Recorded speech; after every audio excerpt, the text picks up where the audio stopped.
Namaste everyone and welcome to my channel. My name is Andrea and today I'm going to take you to India. I have prepared 3 recipes for you in this episode. One is veg, one is non-veg, and the other is a dessert. But before we get started, I was thinking to give you some cultural background regarding Indian food first. So let's get started. Indian cuisine is strongly influenced by the Mughlai cuisine. The Mughal Empire has ruled India for over 2 centuries, time in which obviously they brought their luxurious way of cooking. As in entire Asia, rice is a staple in India as well. Rice is used as a side dish, especially because they have all those curries based on a lot of gravies. Obviously they need to mix it in with something, so rice would be a perfect side dish for that. And flatbread is another famous side dish in India. So unlike Europe where you get fries or vegetables as a side dish, in India you will only get these two. It's either gonna be rice, steamed rice, or flatbread. And the variety of flatbreads is so big in India that you don't even know what to choose. The highlight of the Indian cuisine is the spice. Spices are super important when it comes to Indian cuisine. I don't think there is any Indian dish which does not contain spices. They even use it in desserts or on fruit. So they're used to sprinkle chili on fruit and eat them. It's a normal habit in India, but for us maybe that would be weird. So they're using spices in every single dish. And yeah, their food is super spicy. If you think you can handle heat, wait until you get to India. I guarantee you won't handle the heat there. It's going to be impossible for you to get adjusted to it. You need at least a couple of months to get adjusted to it.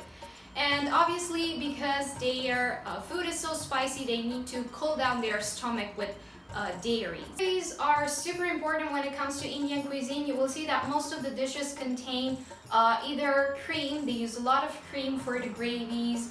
They use a lot of curd. They drink a lot of milk as well. A big percentage of the population in India is vegetarian. That means that obviously the variety of vegetarian dishes is really big as well. And no wonder, because they have such a big variety of pulses and beans and lentils that you don't even know what to choose. Food in India is different from 200 to 200 kilometers. This is what my friends used to tell me when I used to live in India as well, and I didn't believe that, but actually it's true, because India is such a big country and with such a diverse culture that obviously this diversity is reflected in their way of cooking as well. So this is why if you go to the north, you will see that people eat a lot of butter chicken and a lot of dishes influenced by the Mughlai cuisine, so the ones with the gravies that I was telling you about earlier. But if you go to the south, you will see that people use a lot of coconut milk, tamarind, so curry leaves as well. So it's pretty different, depends a lot on the area. So now that you know a little bit about the Indian cuisine, I would suggest let's go ahead and get started with the cooking, because obviously I think everybody is expecting that. So the first recipe that we're gonna make is the butter chicken. Butter chicken is most probably the most famous non-veg dish from India. If you want to know more about this dish and about the history of this dish, you can check out my Instagram as well. I have a description on each and every dish and about its history. Maybe that would be interesting for you as well. So we're gonna start with a butter chicken, and now I'm gonna show you what we need for it. So let's get started. I'm gonna start preparing the tandoori chicken first. So for this, we're gonna need 250 grams of chicken thighs, boneless, 2 tablespoons of yogurt or curd, 2 tablespoons of lemon juice, 1 tablespoon of tandoori masala, and 1 teaspoon of ginger garlic paste. I'm gonna start mixing everything well for the marinade together with the chicken, and I'm gonna let it set in the fridge for at least 30 minutes. Best leave it overnight if you have the time. After the chicken has marinated, heat up a grilled pan, or better if you have a barbecue, you can do it in a barbecue as well, and add the chicken pieces one by one, then flip them after 5 minutes on the other side. You don't have to cook it that much because anyway it's gonna get cooked in the butter chicken sauce as well, but for now we just want to get out the juices and the flavor out of the chicken, and to give it a smoky flavor as well. After flipping them on the other side, I'm just gonna let them cook for 5 more minutes. Then I'm just gonna set them aside because now we're gonna prepare the gravy. So for the gravy, we're gonna need 3 tomatoes chopped, 1 onion chopped, 2 tablespoons of cashews, 1/4 of a cup of cream, 1 tablespoon of ginger garlic paste, some butter, and 2 teaspoons of garam masala. I'm gonna start by melting the butter in a pan. And then I'm gonna add the onion and let it cook for about 5 minutes or until it gets slightly caramelized. So now it's cooked. I'm gonna add the ginger garlic paste and I'm gonna cook it until the raw smell disappears. Then I'm gonna add the tomato. I'm just gonna mix everything well together with 1 teaspoon of garam masala.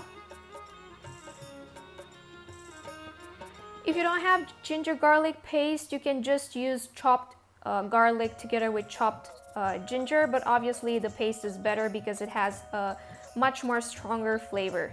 Now I'm gonna add the cashews as well. Mix everything well.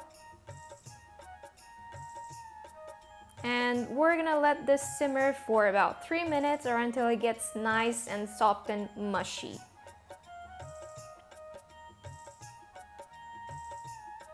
After 3 minutes, it looks like this. Now we're gonna add a little bit of water. We're gonna let it simmer for 5 more minutes. Then we are going to blend it. So now I'm gonna blend the gravy. And back into the pan. Now I'm gonna add 1 teaspoon of garam masala. And I'm gonna put the chicken into the gravy. I'm just gonna let it cook for 5 more minutes. That should be enough. And at the very end, I'm gonna add the cream. Mix everything well, and then you can turn off the heat and serve the butter chicken. Our butter chicken is ready, so let's take a look at its texture. Let's see how it looks like. Now you tell me who wouldn't love this. Just look at the color and at the texture. Oh, it's amazing, trust me. Serve it with naan bread or with steamed rice. Now that we're done with the non-veg recipe, I would suggest let's get started with the veg recipe. So now we're gonna cook a vegetarian dish which is called as Dal Makhani in India. Dal means lentils and makhani means butter. So basically we're gonna make buttery lentils. This is how I call them. We're gonna use black lentils, and those are going to be cooked in a super luscious and luxurious gravy. You're gonna love it. For this recipe, we're gonna need half a cup of black lentils and 2 tablespoons of red kidney beans soaked, 1 tablespoon of garam masala, some whole spices, cinnamon stick, cardamom pods, cloves, and star anise, 500 milliliters of blended tomatoes, 1 chopped onion, 1 tablespoon of ginger garlic paste, and a pinch of turmeric, 1 teaspoon of cumin, 1 teaspoon of coriander powder, and 1 teaspoon of Kashmiri red chili powder.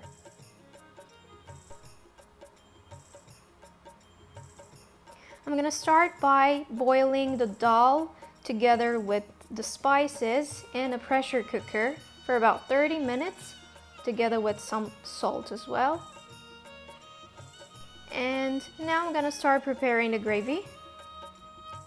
Heat some ghee or butter in a pan, then add the onion to it and saute it for about 5 minutes. After 5 minutes, it looks like this. Now it's the time to add the ginger garlic paste. Cook it until the raw smell disappears. And then we're gonna add the spices, mix it well. Then we're gonna add the tomatoes. Mix everything well, then add the dal together with some water in which it has boiled. Boil everything for at least 20 minutes or until it gets really thick. This should be the consistency of Dal Makhani. After 30 minutes, it looks like this. You can see that it has thickened a lot. Now is the time to add 1 teaspoon of garam masala and the cream.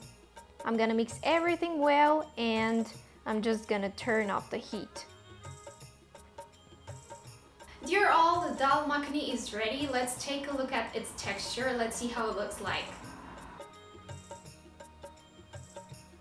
Just look at it. It's just so creamy and luxurious and so good. Simply so good.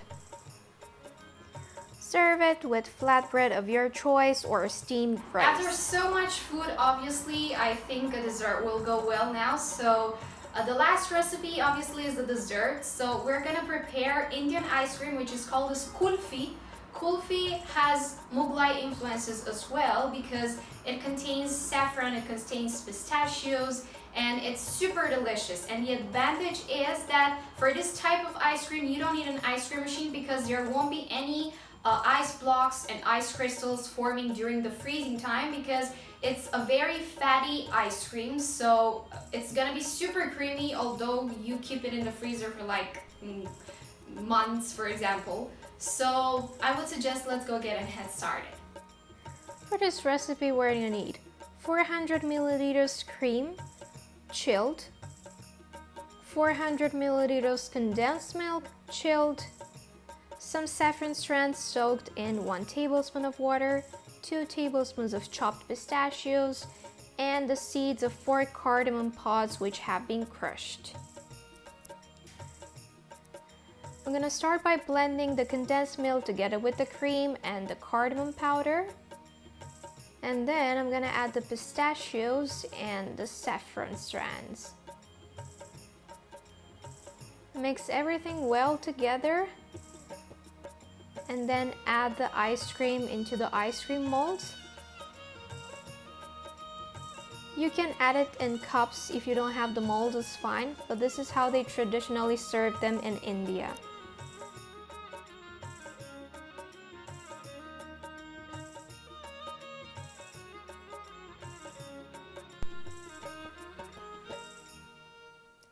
Let the kulfi sit in the freezer for at least 8 hours or better overnight. So they are done. This is how they look after 8 hours. Just look at the creamy consistency. So that's it, guys. Thank you very much for watching, and I really hope you found this useful, and I really hope you're gonna try the recipes as well. You saw that it's not difficult to cook Indian food, you just need to know how to master the technique of using the spices. So thank you once again for watching, and see you next time with another country and with another episode. Bye bye!